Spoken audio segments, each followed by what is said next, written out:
Anyway, Pete Souza's show.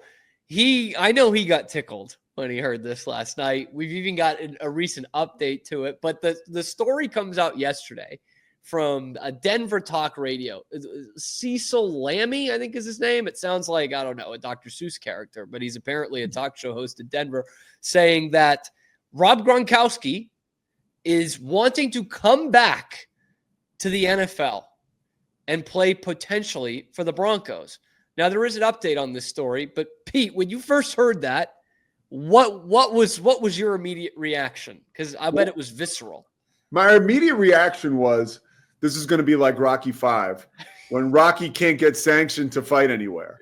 Like Gronk, he's mentoring a young tight end.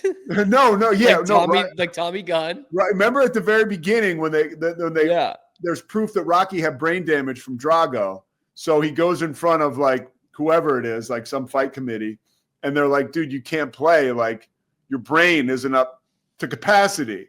Like, that's what I see the future of Gronk trying to get back in the NFL. Like, he's sitting in front of Roger Goodell and everybody like, dude, here's your brain. We're looking at it.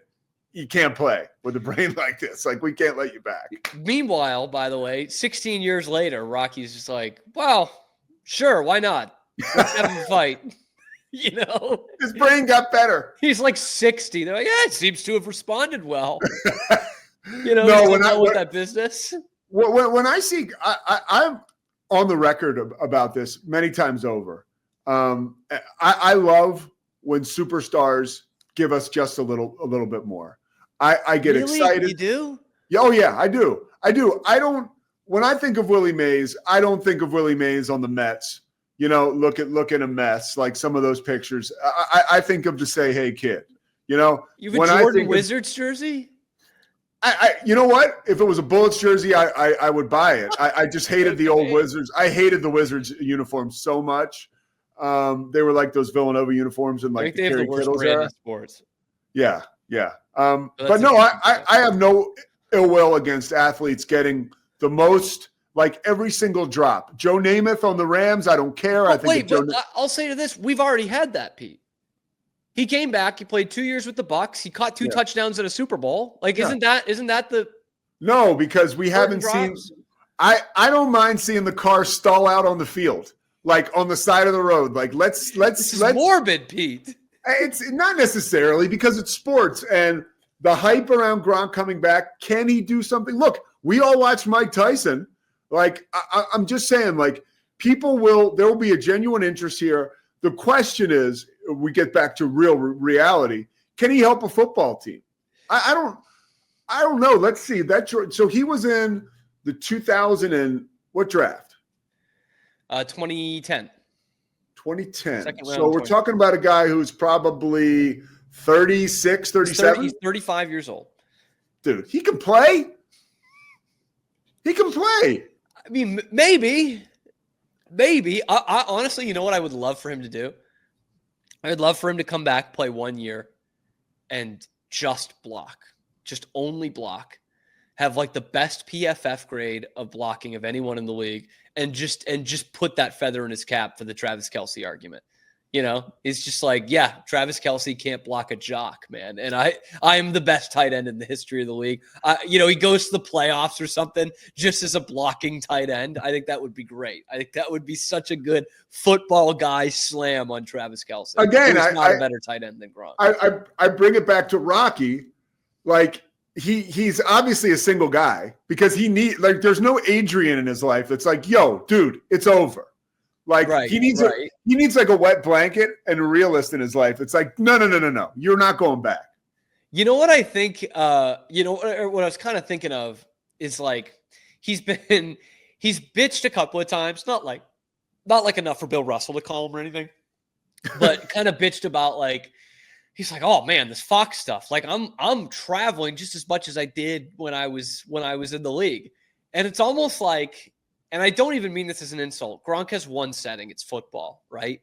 And if he's got to go through all kind of the bullshit of whatever, the travel, the practice when you're injured, like not being able to talk to the media kind of thing, like he'll withstand that for football. Like, I don't think he cares. I don't think that ever bothered him. But when you kind of take him out of playing football and he's got to do the same shit, he's like, this kind of sucks. This kind of sucks, dude. I think a lot of guys feel like that, especially early on. Now, is he just in a twilight zone where he doesn't know how to live without football? Quite possibly.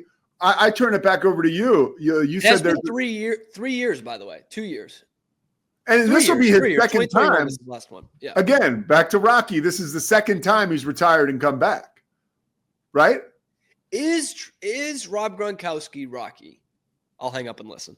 I mean, there's a lot of that. By the way, Gronk has shut this down this morning.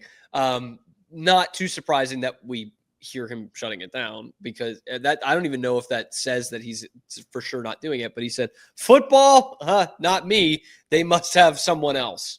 And what's kind of interesting about all of this is it came from Denver sports media, because their report was that he would be interested in playing for the Broncos. I figured, yeah.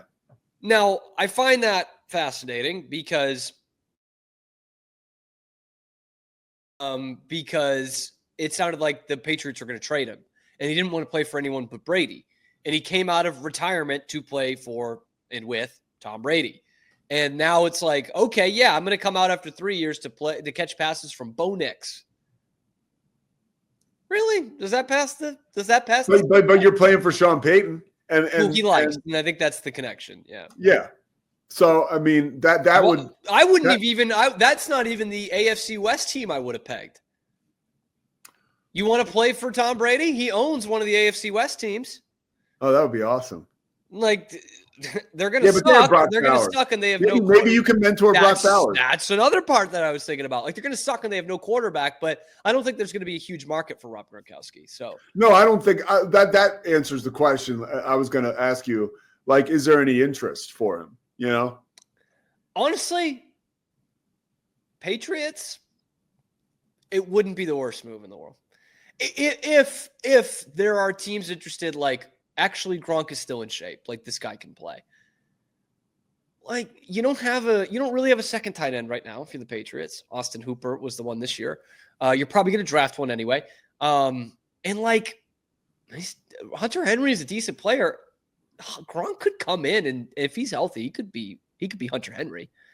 You know what I mean? Yeah. Like, Hunter Henry's not the fleetest of foot. He's a decent tight end. He led them in a lot of categories this year because the team really sucked. But like, if the guy is just healthy, I think Gronk could come in and be just as good as Hunter Henry. Maybe even better. Like, maybe that's fantasy land. But how old is Travis Kelce? Kelce's the same age. I think he's also 35. I mean, that's all I'm saying. I mean, and like, they find a way for him. Yeah, he's got the best quarterback in the league, but you know what I mean? They find a way for him. Yeah, and it's one of those deals. It's like, how much better does Patrick Mahomes make him? How much better does he make Mahomes? You kind of go back and forth. But, yeah, I mean, it's there certainly would be a place for him in the NFL if he wanted to play. I don't doubt that. But it's all Patriots have his old OC back? The OC that made him? How about back at that same position? By the way, did you see, speaking of Patriots and, Bill Belichick, as we go to North Carolina, he's got Michael Lombardi there as his football GM. And did you see that Oklahoma hired Jim Nagy? I didn't see that, no. The executive director of the Senior Bowl with great NFL experience. That's another – it's just so interesting to see how we're seeing it now on basketball, the basketball side and the football side, that the pro game is now getting its tentacles really into college football and college basketball, not just with like the way that we're paying players, but they're actually moving personnel, or personnel is moving towards these environments because they're better suited to run this stuff than some of, your director of football ops used to be a guy that didn't even play and was in training to be a coach and was almost like a grad assistant. It's totally different now. Yeah, I mean, your director of ops was someone who kind of knew a little bit about the game, but was really willing to work 90 hours a week and do all that. You know what it kind of reminds me of, to use kind of a forced analogy here, the kind of shift from, NFL guys and NBA guys, by the way. Kevin Young, the head coach at BYU, NBA guy running it like an NBA program. To see that kind of trickle down into college sports reminds me of like late 90s, early 2000s, Sopranos, The Wire. We start getting premium TV. And then all of a sudden, like, it's not just movie actors versus TV actors. They're doing a little bit of both. Movie stars are in commercials. That never used to happen. Dude, are you following me here? Colin Cowherd, look out. This is really good work by you. Are you following? Do you follow the trail, Pete? You get what I'm saying? College football has become the small screen, and the small screen is now becoming the big screen. And we can put some premium television on at the college level. Let me tell you.